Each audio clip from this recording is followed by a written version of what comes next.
Dr. Nemr, and this is the note for April 20th, 2024. Spiritual Transformation, Part 1. I've had a time and a half writing this week's note. Too many rabbit holes to dive into, too many threads to pull.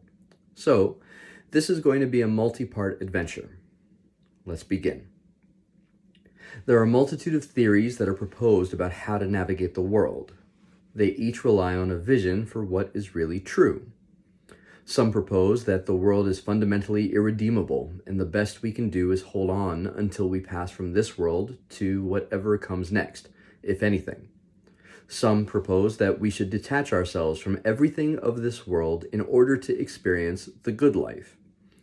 Others propose that, contrary to visible evidence, that the world is a good place to be, and that we should be doing what we can to unveil that. Still, others propose that the only thing that is real is power. One particular place I've noticed these kinds of broad propositions of reality is in the area of the pursuit of happiness.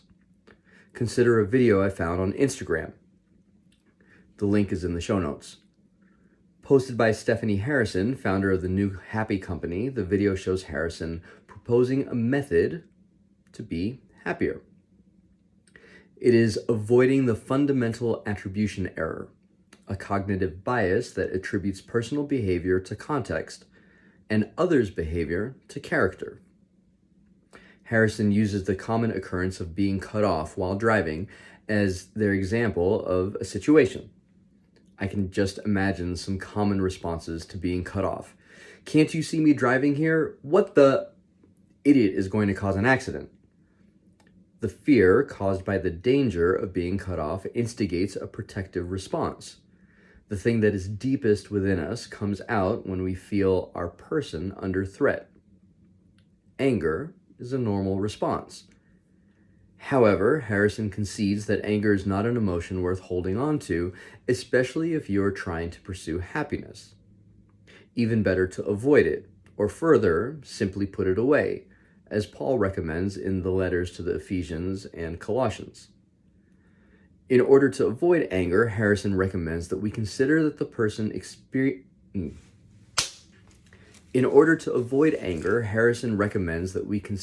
the person executing the offensive act is just like us, a victim of their context, and should be excused, in the same way we would excuse ourselves.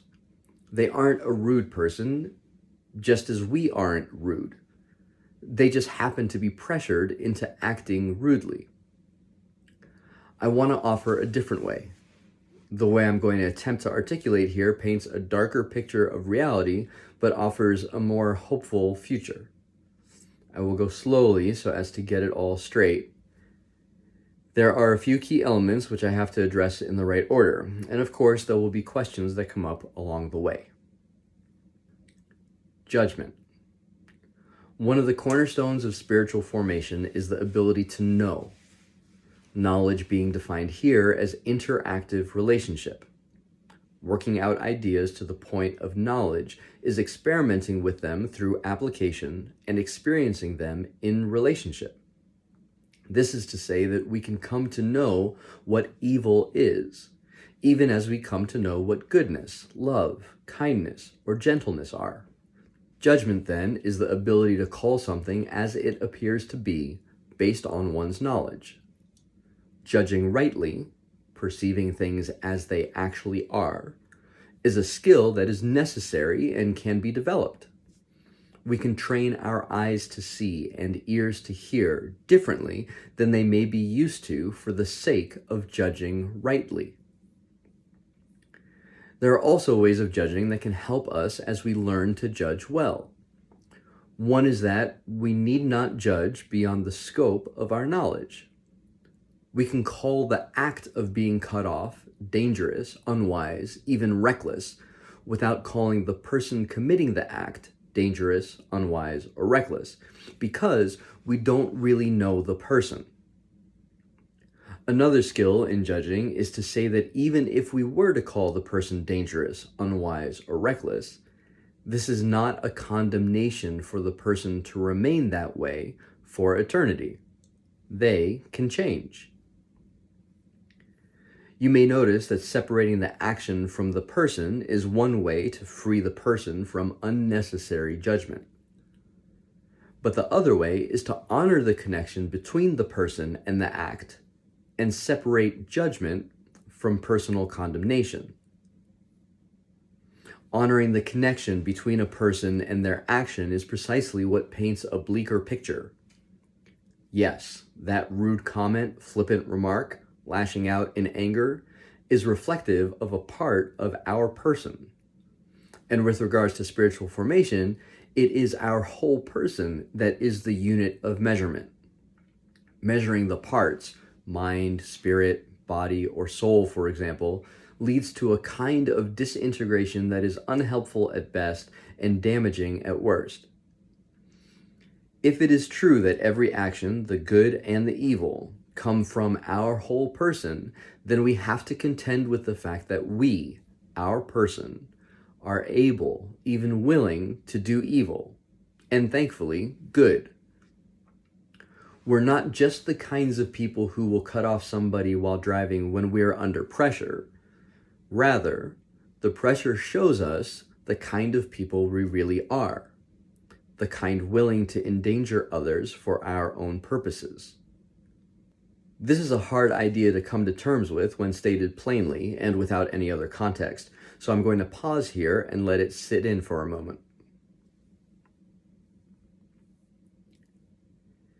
If this was the only fact, that we are capable and willing to do evil, then we would be in a sorry state. It would be right to feel discouraged, even distraught, if this was the only truth. However, there's a complementary truth, which is related to the idea of separating judgment from condemnation. It is the idea that transformation is possible, that even if evil is found operating within us, there is opportunity and means to become different kinds of people. Again, I want to pause. There is thinking out in the world that says people don't ever really change. Either they just control their actions or stay in the same patterns, but they never really change. That is not what we're talking about here. What we're talking about is the idea that people can really change into different kinds of people. In fact, the idea that we are continually in the process of formation is what underlies the idea that transformation is possible. If spiritual formation is always happening, then spiritual transformation is always possible. A little about the how. If spiritual transformation is possible, the next question is about engagement. What can I do for my part in this change? In this process, there are things that we can do and things that we can't do. It is important to know the difference. For example, we have access to our thoughts and can decide what to meditate on and what to let pass. However, no matter how hard we may try, we can't seem to change an aspect of our character through direct effort. We can't become a person less prone to anger or more prone to happiness just by trying to be less angry or more happy. Without this distinction, what we can do and what we can't, we might be compelled to attempt the impossible and become frustrated with our own inevitable failure. Instead, we can learn about and practice spiritual disciplines. That is, things we can do that position ourselves for a transformation of will and character. These practices function through indirect action. For example, we might engage in a practice of silence, interrupting our habit of language, which provides the opportunity for contemplation of our use of language. The space gives opportunity for a possible shift. The shift is the mystery. I would describe it as God and Jesus and the Holy Spirit acting. But no one really knows how a shift of will happens. Again, it is not something that happens by direct effort. A personal will cannot be changed by force of will. A quick return. To return to the video that instigated this note, essentially what Harrison is proposing is a form of behavior modification. There's nothing wrong with behavior modification. In fact, a lot of good comes from people controlling their behavior. However, there's opportunity for something much deeper, more profound, and quite miraculous. Becoming the kind of person for whom said behavior is not even a part of your person. If it isn't there, there is no need to control it. This kind of spiritual transformation requires a number of things to be true. Judging reality, good and evil, rightly, is just one aspect. So is the belief in the possibility of such a dramatic transformation. To act as if spiritual transformation were true, more is required, and I will dig into some of that in the coming notes. For now, thinking about how we judge and contemplating the idea of spiritual transformation is enough.